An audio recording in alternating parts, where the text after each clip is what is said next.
السلام عليكم ورحمة الله وبركاته. نحمده ونصلي على رسوله الكريم، أما بعد. قابل قدر محترم حضرات، معزز نوجوان ساتھیوں، اب ہماری اس درس حدیث میں گزشتہ اتوار رحمت اور شفقت کے متعلق احادیث کا ترجمہ کیا گیا. آج بھی انشاءاللہ اسی عنوان کے تحت احادیث کا ترجمہ ہوگا. آج کی پہلی روایت جس کے راوی ہیں حضرت عقبہ بن عامر رضی اللہ تعالی عنہ، فرماتے ہیں قال رسول اللہ صلی اللہ علیہ وسلم، اللہ کے رسول صلی اللہ علیہ وسلم نے ارشاد فرمایا، من رأى عورة فسترها، کہ جس شخص نے کسی شخص کے اندر کوئی سطر دیکھا، کوئی عیب دیکھا. انسان کے اندر عیب ہوتا ہے، ہر انسان کے اندر کوئی نہ کوئی عیب رہتا ہے. تو ایک انسان دوسرے انسان کے کسی عیب سے واقف ہو گیا، فسترہ، اور واقف ہونے کے بعد اسے چھپا دیا، بتایا نہیں لوگوں کو. عیب دو طرح کے ہوتے ہیں. ایک ایسا عیب ہے کہ جس کی اصلاح ہو سکتی ہے، تو اس کا طریقہ یہ ہے کہ اس آدمی سے جا کے تنہائی میں ملاقات کرے، بھائی آپ کے اندر یہ تھوڑا سا کمی ہے، اس کو دور کر لیجیے، بہت بہتر رہے گا.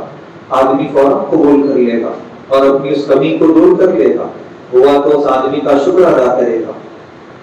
اور اگر عیب ایسا ہے کہ جو جس کی اصلاح نہیں ہو سکتی، یعنی پیدائشی کچھ عیب ہے انسانی جسم میں اور کسی انسان کو جو ہے معلوم ہو گیا، تو ظاہر سی بات ہے تنہائی میں مل کر بولنے میں بھی کوئی فائدہ نہیں ہے، وہ پیدائشی ہے. تو خاموش طریقے سے چھپا دے، زبان بند کر دے، اب بولنے کی ضرورت نہیں ہے فلاں آدمی کے اندر یہ عیب ہے.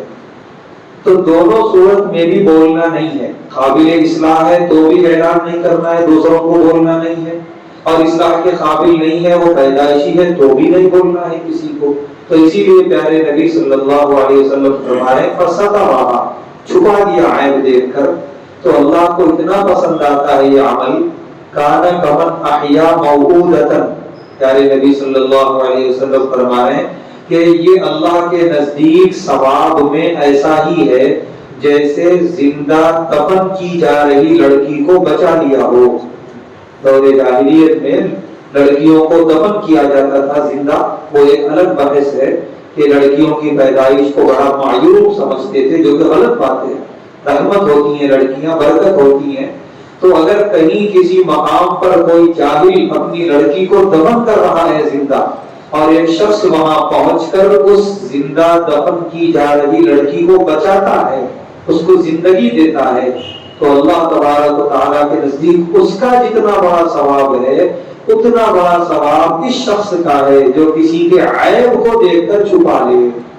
تو یہ آدمی کا مزاج ہونا چاہیے، عیوب کو چھپانا. اس سے پہلے بھی بات آئی تھی، حدیث آئی تھی کہ انسان زندہ تو زندہ، مردہ انسان کے اگر کسی عیب سے واقف ہو گیا، جیسا کہ لوگ غسل دیتے ہیں میت کو، غسل دیتے ہوئے ان کے جسم کا کوئی عیب نظر آ گیا، تو اسلام یہ کہتا ہے زبان بند. پیارے نبی صلی اللہ علیہ وسلم نے فرمایا اپنے مردوں کی عیوب کو بیان نہ کر. تو لہذا مردے کا عیب بھی اگر نظر آیا تو خاموش طریقے سے چھپا دینا ہے، بتانا نہیں ہے، اعلان نہیں کرنا ہے. تو اسلام یہ تعلیم دیتا ہے. پیارے نبی صلی اللہ علیہ وسلم کا اس حدیث سے یہ پیغام ہے کہ ایک دوسرے کے عیوب پہ پردہ ڈالو، ایک دوسرے کے عیوب کو چھپاؤ. دوسری روایت جس کے راوی ہیں حضرت عبداللہ ابن مسعود رضی اللہ تعالی عنہ، فرماتے ہیں قال رجل للنبی صلی اللہ علیہ وسلم، ایک شخص نبی پاک صلی اللہ علیہ وسلم کی خدمت میں حاضر ہوا اور عرض کیا یا رسول اللہ، اے اللہ کے رسول صلی اللہ علیہ وسلم، کیف لی ان اعلم، میں کیسے جانوں قد اسأت، اور جب تم سنو پڑوسیوں سے کہ وہ تمہاری برائی کر رہے ہیں فقد اسأت، تو پھر جان لو کہ تم برے ہو۔ یعنی نبی صلی اللہ علیہ وسلم نے ترازو جو دیا وہ پڑوسیوں کا، کہ پڑوسی تمہارے بارے میں اگر کہیں کہ تم بہتر ہو تو واقعتاً تم بہتر ہو، پڑوسی اگر تمہارے بارے میں کہیں کہ تم غلط ہو تو واقعتاً اب تم اپنی اصلاح کرو، کچھ غلطی ہوگی۔ تو پیارے نبی صلی اللہ علیہ وسلم نے پڑوسیوں کا ترازو عطا کیا۔ کیوں؟ کسی اور کا اگر آپ ذکر کرتے تو اس میں تعریف کا پہلو غالب رہتا ہے، رجحان۔ جیسے کوئی آدمی یہ کہے کہ میرے شاگرد میری تعریف کرتے ہیں، اس کا مطلب میں اچھا ہوں، تو بھائی شاگرد تو تعریف ہی کریں گے استاد کی۔ اولاد اگر تعریف کرے کہ میرا والد اچھا ہے تو ضروری نہیں ہے کہ والد اچھا ہو، کیونکہ اولاد تو تعریف ہی کرتی ہے۔ سگا بھائی وہ تو بیچارہ تعریف ہی کرے گا۔ ہاتھ کے نیچے کام کرنے والے خدام وہ بھی تعریف کریں گے میرا آقا اچھا ہے، اگر اسے اچھا کھلایا پلایا جا رہا ہو۔ لیکن پڑوسی ایسا ہے کہ وہ فوراً تعریف نہیں کرے گا، اس کا کوئی تم سے خونی رشتہ نہیں ہے، اور سب سے زیادہ تمہارا واسطہ اس سے پڑے گا، اس کا واسطہ تم سے پڑے گا۔ تمہارے گھر میں خوشی آئے تو تم نے کیا معاملہ کیا، راتوں میں کتنا ڈھڈورا پیٹا، کتنا شور شرابہ کیا، اس کو کتنی تکلیف دی، وہ اس کو معلوم ہے۔ تمہارا سگا بھائی دوسرے محلے میں رہتا ہے، اس کو کیا معلوم؟ تمہارے شاگرد الگ الگ علاقوں میں رہتے ہیں، ان کو کیا معلوم؟ انہوں نے خالی تمہارا وہ تدریسی چہرہ دیکھا ہے، پڑھانے کی تمہاری صلاحیت دیکھی ہے۔ یہ جو شب و روز گزارے جاتے ہیں جس میں انسانیت کا امتحان ہوتا ہے، یہ تو پڑوسی کو معلوم ہے، اس کو معلوم ہے کہ آپ کا نام اتنا مشہور ہے لیکن آپ کی صبح و شام کیسے ہوتی ہے، گھر میں آپ کا رویہ کیسا ہے، آپ کی گفتگو کا انداز کیسا ہے، آپ اپنی اولاد سے کتنی محبت سے بات کرتے ہیں یا گالی گلوچ سے بات کرتے ہیں، یہ سب پڑوسیوں کو خبر رہتی ہے۔ تو لہٰذا حقیقت میں اگر پڑوسی ہماری تعریف کر رہا ہے تو حقیقت میں ہم اچھے ہیں الحمدللہ، کیونکہ ہمارے شب و روز کا وہ گواہ ہے، اور کسی طرح کے دباؤ میں نہیں ہے۔ شب و روز کا کی گواہ تو گھر کی بیوی بھی ہوتی ہے، گھر کے اور بھی لوگ ہوتے ہیں، لیکن وہ دباؤ میں ہوتے ہیں، دباؤ میں تعریف کریں گے۔ کیوں؟ ہم ان کے لیے محنت کر رہے ہیں، ہم انہیں کھلا رہے ہیں پلا رہے ہیں، پڑوسی تو ہمارا کھاتا ہے نہ پیتا ہے، وہ کسی دباؤ میں نہیں، وہ آزادانہ بول رہا ہے۔ اتنی آزادی میں بھی اگر وہ تعریف کر رہا ہے تو یقیناً ہم اچھے ہیں، اور اگر برائی کر رہا ہے تو یقیناً ہم برے ہیں۔ کچھ غلطی ہو رہی ہے ہم سے جس سے پڑوسی کو تکلیف ہو رہی ہے، جو ہماری شایع نشان نہیں ہے۔ تو پیارے نبی صلی اللہ علیہ وسلم نے جو ترازو عطا فرمایا بڑا ہی انصاف کرنے والا، کہ تم پڑوسیوں کو دیکھو تمہارے بارے میں کیا کہہ رہے ہیں، اگر تمہیں اچھا کہہ رہے ہیں فقط احسنتا، واقعتاً تم اچھے ہو، اور اگر تمہیں برا کہہ رہے ہیں فقط اسأتا، تو واقعتاً تم برے ہو۔ تو اس حدیث سے ہمیں یہ پیغام ملا کہ ہمارا شب و روز ایسا ہو کہ ہمارے پڑوس میں رہنے والے ہمارے بارے میں اچھے الفاظ نکالیں، اچھی تعریف کریں۔ تیسری روایت جس کی راویہ ہے ام المومنین حضرت عائشہ رضی اللہ تعالی عنہ، فرماتی ہیں ان النبی صلی اللہ علیہ وسلم، اللہ کے نبی صلی اللہ علیہ وسلم نے ارشاد فرمایا انزل الناس منازلهم، لوگوں کو ان کے مقام اور مرتبے میں اتارو، ان کو مقام اور مرتبہ عطا کرو، اور پھر ان سے بات کرو، ان سے گفتگو کرو۔ یہ بڑی مشہور روایت ہے پیارے نبی صلی اللہ علیہ وسلم کی۔ پیارے نبی صلی اللہ علیہ وسلم صلح حدیبیہ کے بعد خطوط لکھ رہے تھے، تمام بڑے بڑے بادشاہوں کے نام، روم کا بادشاہ، فارس کا بادشاہ، یمن کا، بحرین کا، شام کا، جتنے اس وقت دنیا کے بڑے بڑے حکمراں تھے، سب کو آپ نے خط لکھے اور اسلام کی دعوت دی۔ تو خطوط لکھنے کا جو انداز تھا پیارے نبی صلی اللہ علیہ وسلم کا، وہ خطوط آج بھی ہیں تاریخی کتابوں میں، انتہائی مہذب اور انتہائی سامنے والے کو مقام دے کر، عزت دے کر، یہاں تک کہ جب روم کا جو بادشاہ تھا جو اسلام کا دشمن تھا، اس کا جب آپ نے نام لکھا تو عظیم روم لکھا آپ نے، عظیم روم ہرقل، کہ روم کا عظیم بادشاہ ہرقل، اس کے نام میرا یہ خط ہے۔ تو صحابہ نے کہا اے اللہ کے رسول صلی اللہ علیہ وسلم، وہ کیا عظیم ہے چند ٹکے کا ہے، آپ کے مقابلے میں اس کا کیا مقام ہے، کچھ بھی نہیں، اور آپ اسے مقام دے رہے ہیں عظیم روم۔ پیارے نبی صلی اللہ علیہ وسلم نے یہ جملہ ارشاد فرمایا انزل الناس منازلهم، لوگوں کو ان کا مقام دو۔ یہ بڑی اہم بات پیارے نبی صلی اللہ علیہ وسلم نے ارشاد فرمائی، اور یہ بڑی جامع روایت ہے، خالی بادشاہوں کو ہی نہیں، ہر انسان کو جو اس کا مقام ہے وہ مقام دے کر بات کیا جائے۔ گھر کے اندر والد ہیں، والد کو مقام دیا جائے والد کا، چاہے ہم والد سے ایک والد چاہے نہ پڑھا لکھا ہو، ایک والدہ چاہے نہ پڑھی لکھی ہو، لیکن بڑی محنت سے انہوں نے اولاد کو پڑھایا ہو اور اتنا زیادہ پڑھایا ہو کہ اس کا ایک نام ہے شہر میں محلے میں، تو بھی وہ یاد رکھے کہ میرے والد کا مقام میرے سے اونچا ہے، ادب سے اور تہذیب سے اور انسانیت سے بات کرے والدین سے۔ بعض مرتبہ گھروں میں والدین سے تو اچھا بات کرتے ہیں لیکن چاچا کو مقام نہیں دیتے کوئی، حالانکہ چاچا کا مقام والد سے بس ایک درجہ ہی کم ہے، تو لہذا چاچا کو بھی اس کا مقام دے کر بات کیا جائے۔ بس اوقات ایسا ہوتا ہے کہ گھر میں جو اولاد ہیں، اولاد کو بھی مقام دے کر بات کی جائے، بڑی اولاد ہے، بڑا بیٹا ہے تو اس کو ایک عزت دی جائے، اس کو ایک مقام دیا جائے۔ بے شک ایک وقت ہوتا ہے کہ اولاد سے والدین جو ہے بے تکلف بات کرتے ہیں، جس کو بولتے ہیں ارے تورے سے، وہ چلتا ہے چھوٹی عمر میں، لیکن جب وہ اولاد پڑھ لی لکھ لی، اس کا ایک مقام ہے، تو والدین کو بھی چاہیے کہ خاص طور سے چار لوگوں کے بیچ میں اگر اس اولاد سے بات کر رہے ہیں اس کو عزت دے کے بات کریں اور اس کو ایک مقام دے کر بات کریں، تہذیب کے ساتھ بات کریں۔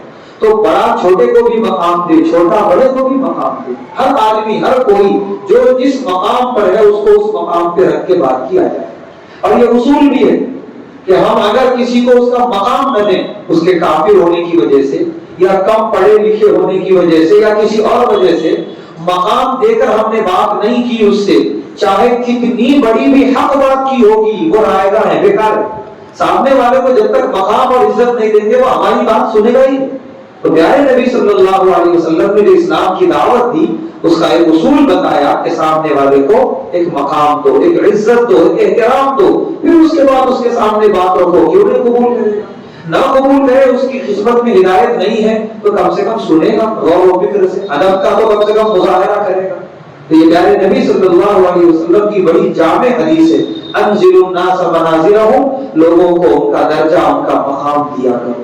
اللہ ہم سب کو اس کی توفیق عطا فرمائے۔ چوتھی روایت راوی ہے حضرت ابو ہریرہ رضی اللہ تعالی عنہ، فرماتے ہیں قال رجل، ایک شخص نے عرض کیا پیارے نبی صلی اللہ علیہ وسلم سے، ان فلانۃ تذکر من کثرۃ صلاتها وصیامها وصدقتها، کہ ایک فلاں عورت ہے اس کے بارے میں ذکر کیا جاتا ہے کہ بڑی کثرت سے نمازیں پڑھتی ہیں، فرض سنت تو پڑھتی ہے، نوافل کی کثرت، وہ صیامها کثرت سے روزے رکھتی ہے، وہ صدقتها کثرت سے صدقے دیتی ہے، یعنی حقوق اللہ جو اس کے ہیں وہ بڑے اعلیٰ، نماز روزہ زکات صدقہ خوب، غیر انها تؤذی جیرانها بلسانها، ایک کمی یہ ہے کہ ذرا سا وہ اپنے پڑوسیوں کو اپنی زبان سے تکلیف دیتی ہے، تو چرب زبان ہے، وہ جب بولتی ہے تو پڑوسیوں کو لعن طعن کرتی ہے، ان کی غیبتیں کرتی ہے، تو یہ اس کے اندر ایک کمی ہے۔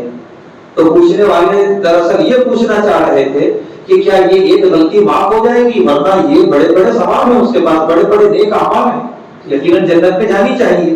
پیارے نبی صلی اللہ علیہ وسلم نے فرمایا ہی فی النار، وہ جہنم میں، اتنے کثرت سے نمازیں روزے صدقات خیرات، لیکن زبان کا غلط استعمال، یہ ساری کی ساری نیکیاں ضائع، آدمی وہ عورت ہو یا آدمی جہنم میں چلا جائے۔ اس لیے زبان کی حفاظت بہت زیادہ ہونی چاہیے۔ بس اوقات دیکھا جاتا ہے ہر ایک کے گھر میں نہیں ہے اور ہر جگہ نہیں ہوتا، لیکن کہیں کہیں غفلت میں ہو جاتا ہے۔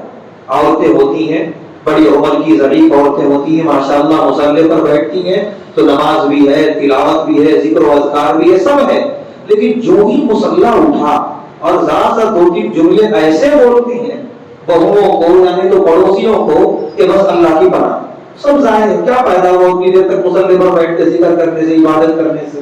تھوڑا سا برداشت کریں، تھوڑا سا اپنی زبان کو قابو میں رکھیں تاکہ آدمی کی عبادت، اس کے روزے، اس کی نمازیں، اس کی زکات، یہ سب اس کے کام آ سکیں۔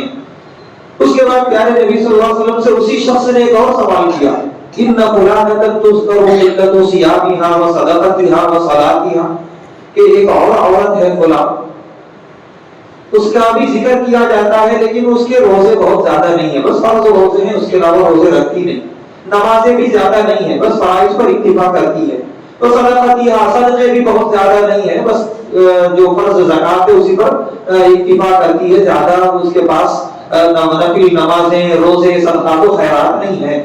ہاں والا تو اسی بھی لسانها، لیکن وہ اپنی زبان کا بڑا صحیح استعمال کرتی ہے، وہ کسی کو تکلیف نہیں پہنچاتی، تو وہ کہاں جائے گی؟ فرمایا ہی فی الجنہ، وہ جنت میں جائے گی۔ اس سے معلوم یہ ہوا کہ اپنی عبادتوں کو اگر محفوظ کرنا ہے، اپنے کیے ہوئے اعمال صالحہ کو واقعی اپنے کام میں لانا ہے آخرت میں، تو اپنی زبان کا صحیح استعمال ہو۔ آج کی آخری حدیث، راوی ہیں حضرت ابو ہریرہ رضی اللہ تعالی عنہ، فرماتے ہیں ان رجلا شکا الی النبی صلی اللہ علیہ وسلم، ایک آدمی نے اللہ کے نبی صلی اللہ علیہ وسلم سے شکایت کی، قسوۃ قلبہ، اپنے دل کی سختی کی، کہ دل بہت سخت ہے۔ عام طور پہ دل سخت ہی ہوتا ہے، لیکن اتنا بھی اللہ کا اور اس کے رسول صلی اللہ علیہ وسلم کا ذکر ہو، دل نرم ہی نہیں پڑتا، گناہوں سے دل بھاگتا ہی نہیں ہے، بلکہ گناہوں کی طرف بھاگتا ہے۔ کتنے بھی بڑے عذاب کی آیتیں پڑھ لیں، ترجمہ پڑھ لیں، آنکھوں میں آنسو ہی نہیں آتے۔ کتنا بھی اللہ کے سامنے آ جائے، دل جو ہے پسیجتا ہی نہیں ہے، دل تو سخت رہتا ہے، یہ تو ہے۔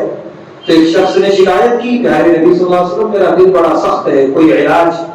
پیارے نبی صلی اللہ علیہ وسلم نے فرمایا امسح رأس الیتیم، یتیم کے سروں پہ ہاتھ پھیرا کرو۔ یعنی خالی ہاتھ پھیرنا مطلب نہیں، یتیم کو اپنے قریب کرو۔ یتیم کی داستان سنو، وہ ایک باپ کے بغیر کیسے رہتا ہے، وہ ایک ماں کے بغیر یتیم کیسی زندگی گزارتا ہے۔